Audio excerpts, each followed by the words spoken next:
Hola querido Alberto Plaza, el gusto de saludarte y conocer más sobre esta gran producción discográfica.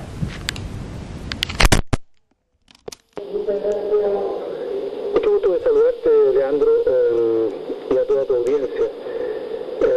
Bueno, el disco se llama Plaza y trae canciones bien diversas en realidad. Hay un poco de trova, un poquito más pop, también hay un poco de Caribe. Creo que es un disco bien fresco que tiene distintos ritmos, distintos ambientes. Y eso es porque, bueno, la influencia del último tiempo, de los últimos años viviendo en Miami con gente de tantos lugares distintos, de tantos países diferentes, uno como que se le pega todo eso y se forma una mezcla bien rica. Las expectativas son todas las que tiene un nuevo disco.